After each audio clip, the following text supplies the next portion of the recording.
विधानसभा में बजट बहस के दौरान कांग्रेस विधायक इंदिरा मीणा ने विधानसभा में प्रश्नकाल के दौरान महिला उत्पीड़न पर सवाल पूछा। राजस्थान में जनवरी 2024 से जून तक महिला उत्पीड़न के कितने मामले दर्ज हैं, ये सवाल था। और इस प्रश्न का जवाब देते हुए सरकार के मंत्री गजेंद्र सिंह खींवसर ने कहा कि 1 जनवरी 2024 से 30 जून 2024 तक यानी 6 महीनों में महिला उत्पीड़न के 20,776 केस दर्ज हुए। राजस्थान में 2024 में 6 महीने 20,776 केस। पिछले 6 महीने में महिला अपराध के सबसे ज्यादा 881 मामले अलवर में दर्ज हुए, जबकि दूसरे नंबर पर भरतपुर, जो राजस्थान के मुखिया का गृह इलाका है। अब भजन सरकार ने महिला अपराध रोकने पर क्या कदम उठाए? मंत्री ने बताया कि राजस्थान में भजनलाल सरकार बनने के बाद 7400 ऐसे स्थान हमने चिन्हित किए हैं जहां महिलाओं का जो मूवमेंट है वो ज्यादा हुआ है, और इसमें shopping mall, park, cinema hall आदि पब्लिक प्लेस शामिल है। इन स्थानों पर हमने 20,615 नए सीसीटीवी कैमरे लगाने के लिए ऑर्डर दिया हुआ है, और पहले सिर्फ 11,500 सीसीटीवी कैमरे थे। हम 20,000 अतिरिक्त लगा रहे हैं, और इसके साथ ही महिला स्क्वाड में 200 मोटरसाइकिल भी दी गई, साथ ही वायरलेस बॉडी कैम की सुविधा भी थी। अब ये तो आंकड़ों की बात है, लेकिन सूबे की असल तस्वीर कैसी है? क्राइम में क्राइम कंट्रोल है या क्राइम अनकंट्रोल? आज इसी मुद्दे पर होगी बात, और आज की इस चर्चा में हिस्सा लेने के लिए हमारे साथ जो मेहमान मौजूद हैं उनमें पूर्व पुलिस अधिकारी योगेंद्र जोशी जी हमारे साथ हैं, राजनीतिक विश्लेषक हेमंत भाई गोयल हमारे साथ हैं, और सहयोगी सुरेंद्र हमारे साथ रहेंगे।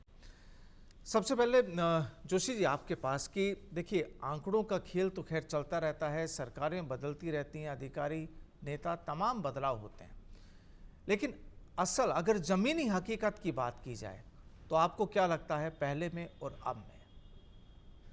देखिए प्रदीप जी, हमारे जो राजनीतिक परिदृश्य है ना देश का जी और राज्यों का, उसमें ऐसी आदत सी बन गई है इन राजनीतिज्ञों की कि सरकार बदलते ही सब कुछ तो उनका हो जाता है, और सरकार जब उनकी नहीं होती है तो प्रशासन है, पुलिस है, वो दूसरों का माना जाता है।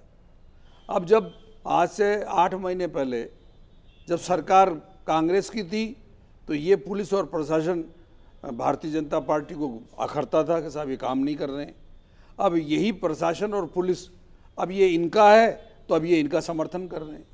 तो मात्र सरकारें बदल के दूसरे चेहरे आ जाने से कोई कानून और व्यवस्था में कोई परिवर्तन थोड़ी आता है ज़्यादा, लेकिन जब आता है, जब सरकार जब बदलती है और उनके जो नुमाइंदे हैं वो नेतृत्व और नुमाइंदे माने जो एमएलए हैं, एमपी हैं, जो मंत्री हैं, वो ये दृढ़ निश्चय कर ले कि हमें इस अपराध में कैसे कमी लानी है, उनके क्या तरीके हमें ईजाद करने हैं, तो उन सब बातों पर अगर जोर देंगे तब जाके उन चीज़ों में परिवर्तन आएगा। अब धरातल पर तो आज वही स्थिति है जो आज से 8 महीने पहले से थी। अब आप ये सोचें कि टीवी चैनल या कोई भी व्यक्ति सरकार बदल जाए तो उनकी बात को ध्यान में मद्देनजर रखते हुए उनकी बात बोले, तो ऐसा संभव नहीं है ना। ऐसा संभव कैसे हो सकता है? आज जैसे पनवाड़ में दलित बच्ची के साथ एक वीडियो कैमरे से खींच लिया और उसकी अश्लील फोटो वाले वो केस वहां दर्ज हुए हैं। तो अजमेर में भी थोड़े दिन पहले अजमेर में भी हुआ था जी। तो 92 में पहले भी हो चुका है, बीजेपी सरकार थी। तो ये चीजें होती रहती हैं, लेकिन इनको रोकने के लिए हमें संवेदनशीलता किन में पैदा करनी पड़ेगी? पुलिस प्रशासन में करनी पड़ेगी। अब ये क्या करते हैं, जो आता है जो इस समाज के ऊपर, क्या समाज करेगा? अरे समाज में परिवर्तन जरूरी है, जब तक समाज में परिवर्तन नहीं हो, अरे भाई समाज को कौन सुधारेगा? उसके ऊपर कौन है? तो उसके ऊपर कौन है? उसके ऊपर हमारे राजनीतिक दल के नुमाइंदे हैं जो समाज को सही राह दिखा सकते हैं। और अगर मान लो नहीं मानता है समाज, तो उसके लिए कानून है, उसके लिए पुलिस है, प्रशासन है। तो हमारे यहाँ क्या होता है कि जैसे विधानसभा में नए बजट के अंदर पुलिस के बारे में कि साहब जो सुरक्षा के लिए 5,000 पुलिस वाले जयपुर पुलिस में से ही उनके लगाए जाते हैं, तो चलो इन्होंने कहा साहब हम 5,500 अलग से दे देंगे, निर्भया स्क्वाड हम अलग से ज्यादा दे देंगे ताकि ये अलग अलग मॉल है, स्कूल है। अब पहले भी निर्भया स्क्वाड थी, ऐसा तो नहीं थी। लेकिन जब नहीं दी गई तो आप देखें स्कूटर पर नीली वर्दी पहने देखी जाती थी जगह जगह, फिर धीरे धीरे तमाम गायब, अब नजर ही नहीं आती है। आप देखिए वही महारानी कॉलेज, इस कॉलेज के बाहर 2 घटनाएं पहले हो चुकी जिनमें कार में बैठ करके अश्लील हरकत करता हुआ आदमी पाया गया, उसको पकड़ के ले गए, पुलिस ने उसको 107 151 गिरफ्तार कर दिया।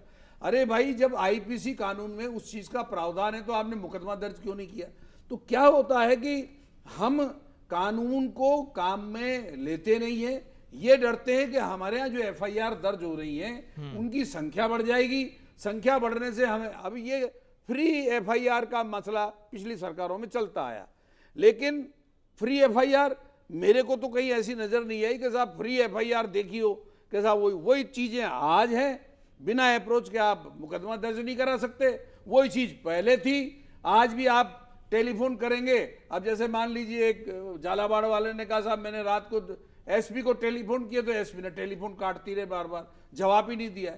तो ऐसी जो रिस्पॉन्सिबल जो व्यक्ति कानून और व्यवस्था के लिए रिस्पॉन्सिबल है, उनको, सरकारों को उनको सावचेत करना पड़ेगा और उनको अगर वो सुनते नहीं है तो उनको दंडित करना पड़ेगा। लेकिन होता ये नहीं है, वो ये कहने लग जाते हैं कि ये अच्छा हो चाहे बुरा हो ये हमारा है। अरे भाई, तुम्हारा कहां से आया?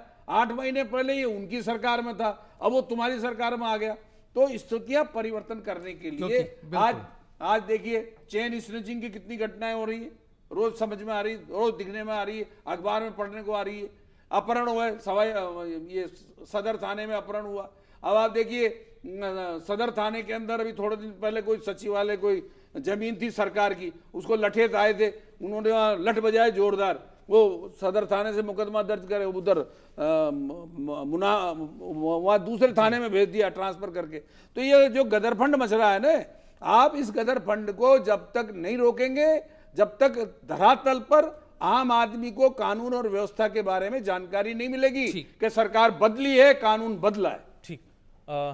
हेमंत जी, क्या लगता है कि देखिए अधिकारी कर्मचारी जब आप राजस्थान में हैं, ठीक है ट्रांसफर्स होते हैं लेकिन जिम्मेदारियां वही होती हैं, सरकार के भी ट्रांसफ़र होते हैं, सरकार भी बदल जाती है। क्या इन तमाम चीज़ों को देखते हुए पब्लिक ही जिम्मेदार है, समाज जिम्मेदार है, सरकार जिम्मेदार है या अधिकारी जिम्मेदार है, जो भी तमाम तरह के घटनाक्रम हम रोज़ देखते हैं? देखिए प्रदीप जी, अभी जोशी जी कह रहे थे, वो मैं बिल्कुल उस बात का समर्थन करता हूं कि पुलिस को हमें अपनी पराई के दायरे से बाहर निकालना होगा। आज जब जो नेता आज सत्ता में है उनके लिए पुलिस अच्छी है, पुलिस हमारी है, और जब वो सत्ता में नहीं है, वो प्रतिपक्ष में है, तो पुलिस उनके लिए खराब है। असल में ये चीज़ बिल्कुल बाहर इससे निकलना होगा। पुलिस को स्वायत्तता देनी होगी, क्योंकि पुलिस आज जब तक स्वतंत्र नहीं होगी ना काम करने के लिए, क्योंकि सारे उलझने तो राजनेताओं के चक्कर में रहती हैं। आज पुलिस ने किसी को गिरफ्तार किया, एक छोटी सी बात है, अगर कोई व्यक्ति गलत ट्रैफिक में जा रहा है, रेड बत्ती में जा रहा है और वो उसको पुलिस वाला रोकता है, तो फटाक से वो मोबाइल पे अपने अकाउंट से बात कराने की कोशिश करते हैं। तो जिस तरह से पुलिस का मनोबल इस तरह से टूटता है ना, पुलिस को स्वायत्तता नहीं मिली हुई है, क्योंकि जब तक पुलिस का भय अपराधियों में नहीं होगा, वो लिखते तो हैं कि सब अपराधियों में भय और आम जनता में विश्वास, लेकिन आम जनता में तो पुलिस का भय रहता है और अपराधी तो बेखौफ होकर घूमते रहते हैं। तो जब तक पुलिस का इकबाल जनता में कायम नहीं होगा, और उसके लिए ये जरूरी है कि राजनेता पुलिस को हस्तक्षेप से मुक्त करें। यानी इकबाल तो बुलंद तभी होगा ना जब सरकारें और राजनेता चाहेंगे। हाँ बिल्कुल। और फिर ये भी आपको मानना होगा कि नफरी जो पुलिस फोर्स है वो भी बहुत कम है। तमाम पुलिस फोर्स तो वीआईपी मूवमेंट में लगी रहती है। हम जयपुर शहर की बात करें, आए दिन यहाँ पर चैन तोड़ ली जाती है, कोई महिलाएं सुरक्षित नहीं है। आप देखिए कि किस तरह से अपराध प्रॉपर्टी के मामले में हो रहे हैं, कोई किसी के प्लॉट पर कब्जा कर लेता है, मॉल में इलीगल कंस्ट्रक्शन हो जाते हैं, किस तरह नए नए अपराध हो रहे हैं और उन पर राजनेताओं का संरक्षण रहता है। तो ये बात बहुत आम है और ये बात कोई भी, लेकिन जिम्मेदार कौन है गोयल साहब इस चीज का? इसके लिए जिम्मेदार सीधे तौर पर मैं तो राजनेताओं को ठहराता हूं, क्योंकि पुलिस का कंट्रोल राजनेताओं के हाथ में रहता है, सत्ता पक्ष के हाथ में रहता है। जब तक सत्ता पक्ष की विल पावर नहीं होगी कि हमें राम राज कायम करना है, और रामराज कब आएगा? रामराज तब आएगा जब पुलिस का इकबाल जनता में स्थापित हो पाए। लेकिन यहाँ तो जिसकी सरकार होती है वो यही कहते हैं कि भाई पुलिस पूरी तरह कंट्रोल में है, और जब वही कहने वाले लोग जब विपक्ष में आ जाते हैं तो वही जो जोशी जी अभी बता रहे थे कि वही उनको बुरा भला कहने लगते हैं। नहीं, मैं आपको निवेदन किया, ये अनफॉर्चुनेट है कि जब हम सत्ता में हैं तो पुलिस हमारी सबसे अच्छी है, और जब हम सत्ता में नहीं है तो वही पुलिस सबसे खराब है, वही पुलिस अच्छी परफॉर्मेंस नहीं कर रही है, वही पुलिस भ्रष्ट है, वो उसकी ईमानदारी खत्म हो जाती है। तो ये जब तक ये चीजें जब तक खत्म नहीं होंगी तब तक पुलिस अच्छा काम नहीं कर पाएगी और जनता को अपराधों से मुक्ति नहीं मिल पाएगी। ठीक है सुरेंद्र, क्या लगता है? देखिए कुछ मुद्दों को लेकर अक्सर विधानसभा में भी चर्चाएं होती हैं। सरकारों जब विधानसभा में सेशन चल रहा होता है तो कई मामले उठते हैं, आरोप प्रत्यारोप भी लगते हैं, नेताओं के ऊपर भी आरोप लगते हैं, मिलीभगत का खेल भी सामने आता है, अधिकारियों की मिलीभगत भी सामने आती है। लेकिन तमाम तरह की चीज़ें, एक तो वो, दूसरा इस बजट में जिस तरीके से जो प्रावधान रखे गए हैं कि लोगों को राहत मिले, लोगों को सुरक्षा मिले और लोग खुद को महफूज समझें। अब ये बजट के आंकड़े और ये तमाम चीज़ें तो आ गई, लेकिन धरातल की जो स्थिति है उसको देखते हुए क्या लगता है कि क्या अब आने वाले वक्त में कुछ सुधार की गुंजाइश लगती है? बिल्कुल सवाल बड़ा लाजमी है, और सवाल इसलिए लाजमी है क्योंकि पिछली सरकार भी उनका जो विकास का जो इंजन था वो आंकड़ों में दौड़ रहा था, और वर्तमान में भजनलाल सरकार है, उनका भी जो है वो विकास का इंजन जो है वो आंकड़ों में दौड़ रहा है। देखिए कि विधानसभा में लगातार पक्ष विपक्ष में वहां पर आंकड़ों को लेकर के तू में जैसी स्थिति नजर आ रही है। लेकिन सबसे बड़ा सवाल ये है कि 171 मिनट में 188 घोषणाएं, दिन बचे हैं 270, हाथ में पैसा नहीं है, किस तरीके से धरातल पर लागू होगा, पहली बात। दूसरी चीज कि जिस तरीके से क्राइम के आंकड़े विपक्ष कह रहा है कि 40% बढ़ गए, पक्ष कह रहा है कि 6% कम हुए हैं। आज जब आंकड़ों पर इंदिरा मीणा ने जब सवाल उठाया तो वहां पर मंत्रियों ने गोलमोल जवाब दिया, और वहां पर जब गोलमोल जवाब आया तो वहां पर पूरी विधानसभा जो है वो हंगामे में तब्दील हो गई। लेकिन यहां पर सबसे बड़ा सवाल यह है कि जिस तरीके से सुरक्षा को लेकर के सत्ता पक्ष जो दावे कर रही है वो धरातल पर कितने सच्चे हैं, उसको लेकर के काम करना पड़ेगा। क्या महिलाओं की सुरक्षा को लेकर के सरकार ने ऐसा कोई ठोस कदम उठाया है या कोई ऐसा कड़ा नियम बनाया है जिसमें बच्चियां, महिलाएं अपने आप को ये कहे कि हम सुरक्षित हैं, हम चाहे रात के 12 बजे भी निकल जाएंगे, हमारे साथ कोई घटना नहीं होगी, पहली बात। दूसरी चीज देखिए कि थानों में आज भी परिवादी 2-2, 3-3 घंटे, एसपी हो चाहे कलेक्टर हो चाहे एसडीएम हो, उनसे परिवादी मिलने के लिए 3-3, 4-4 घंटे लाइन में खड़े रहते हैं। अंदर अधिकारी जो है वो गपशप मारते रहते हैं। तो ये तमाम तस्वीरें पिछली सरकार में भी थी, अभी भी वही चल रही है। सरकारें बदलने से न तो तस्वीरें बदली हैं और न ही किसी प्रकार की ऐसी कोई तस्वीर अभी हाल फिलहाल में ऐसी नजर आ रही है कि सरकार ऐसा कोई ठोस कदम उठा रही है। दूसरी चीज, अब सरकारी महकमे की अगर मैं बात करूं तो तमाम डिपार्टमेंट भी आ जाते हैं, पुलिस प्रशासन भी आ जाता है। अब डिपार्टमेंटों में ऐसे कई अधिकारी हैं जो काम करने वालों को रोकने का प्रयास करते हैं। एक वो अधिकारी हैं जो बिल्कुल काम नहीं करना चाहते हैं, और एक तीसरे लेवल के वो अधिकारी हैं जो सिर्फ और सिर्फ अपने 8 घंटे की ड्यूटी बजाने के लिए सिर्फ टाइम पास करने के लिए आते हैं। अब ऐसी स्थिति में भजन सरकार को एक बड़ा एक्शन यहां पर लेने की जरूरत है। जोशी जी, एक लंबा अनुभव आपका रहा है पुलिसिंग का, आपने आपके दौर में काफ़ी सरकारें भी बदलती रही हैं। उस दौर की अगर बात की जाए और आज के दौर की बात की जाए, क्या कुछ फ़र्क महसूस करते हैं आप? देखिए, रात दिन का फ़र्क है प्रदीप जी। पहले जो हम नौकरी किया करते थे उस समय हमारी पोस्टिंग्स आईजी और एसपी के हाथ में होती थी। वो आपके काम को देख करके, अनुशासन को देख करके, आपके रिजल्ट्स को देख करके पोस्टिंग किया करते थे। और ये और था कि अगर किसी राजनेता से आपके संपर्क है और उसने उनको टेलीफोन कर दिया तो उसको वो अदरवाइज लेते थे और उसके लिए उसको लाइन हाजिर कर देते थे और सख्त, मतलब उसको 17 के नोटिस देते थे। मैंने खुद ने आंखों से देखा है कि बेसिक पे ले आए 17 के नोटिस दे के, कारण कि साहब वो सिफारिश करवाते थे। लेकिन आज क्या स्थिति है? आज बिना सिफारिश करने वाला तो ठंड में है और जिसके पास सिफारिश है वो लगा हुआ है। जैसे ही सरकार बदलती है वैसी गाड़ियां उधर विपरीत दिशा में मुड़ जाती हैं और लोग अपनी अपनी सिफारिशों के आधार पर लग जाते हैं, चाहे वो किसी भी तरह का आदमी हो। अभी आप देखें कोटा में जो आईजी लगे हुए उनके बारे में बातें हुई थी। अब वो कांग्रेस राज में भी लगे हुए थे और बीजेपी राज में लगे थे। अब कांग्रेस वाले भी उसकी आलोचना कर रहे हैं कि साहब वो वहाँ जा करके ऐसे कर रहे हैं। तो ये क्या है? ये इसी तरह की तरीका है कि जो सरकार आती है वो अपने उन नुमाइंदों को अपना समझ के करने लग जाती है। अब मुझे बताओ, अभी थोड़े दिन पहले अखबार में आया कि साहब सुरेश ढाका को सरेंडर कराने के लिए, अखबार में बड़ी बड़ी न्यूज, सरेंडर कराने के लिए विभिन्न चैनलों से एसओजी पर दबाव आ रहे हैं। तो भाई वो एसओजी पे दबाव आ रहे हैं जिसने ये बताई है न्यूज, वो ये बता क्यों नहीं रहे हैं कि दबाव कौन दे रहा है? पूछ, बस ये सरकार पूछे उनसे कि कौन दे रहा दबाव। अब एक इन्होंने जोधपुर पुलिस ने इन 2 अपराधियों के साथ एक छिम्मी नाम की सब इंस्पेक्टर को पकड़ा, कोई जो टिपाई करती थी जी। उसका मोबाइल किसी सब इंस्पेक्टर ने अपनी जेब में रख लिया। अब आप बताओ, ये तो गदरी है ना, आप सरकार चला रहे हैं, तमाशा हो रहा है। अब आप देखिए वो उसने जेब में रख लिया, अब एसओजी उनसे कह रही है साहब मोबाइल ला के दो, तो वो कह रहे हैं साहब हमारे पास नहीं मोबाइल। फिर एसओजी जिद पकड़ ली कि जिस सब इंस्पेक्टर की जेब में मोबाइल है हम उससे बरामद करेंगे, तो वहां हाथाजोड़ी पाने पड़ गई। ये क्या है? ये बताता है कि हमारे जो पुलिस प्रशासन की कार्यविधि है इसमें राजनीतिक दलों का हस्तक्षेप पूरा रहता है।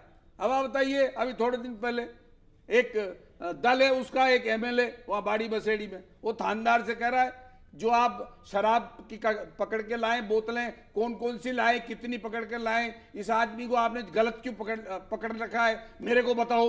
अरे भाई तेरे को कैसे बताएंगे? पुलिस वाला क्या फर्द में से गिन गिन के बताएगा कितनी दारू? तो इस तरह से स्थितियां क्या है कि जो हमारे राजनीतिक दलों का काम है कोई योजनाएं बनाना, और योजनाएं बना करके, अब आप देखिए, मैं जब से भारत आजाद हुआ जब से अब तक अनुसंधान के बारे में किसी भी राजनीतिक दल ने यह प्रयास नहीं किए कि जो अनुसंधान करने की संस्थाएं हैं उनके अंदर नई प्रकार की ट्रेनिंग दी जाए।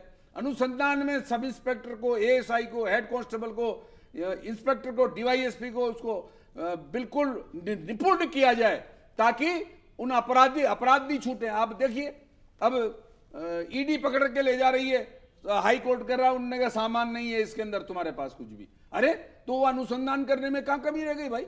ऐसे सीबीआई लेके जाती है, उसमें एफआईआर लग जाती है। ऐसे सीबीआई मुलजिमों को पकड़ के ले जाती है। या दंगे में हुए थे, वो अपराध हुए थे 60-70 बम ब्लास्ट में, वो सारे बरी कर दिए। अब क्या है साहब, बरी क्यों कर दिए? क्या उनमें अनुसंधान में कमी रह गई या अनुसंधान में इंटरेस्ट किसी ने नहीं लिया?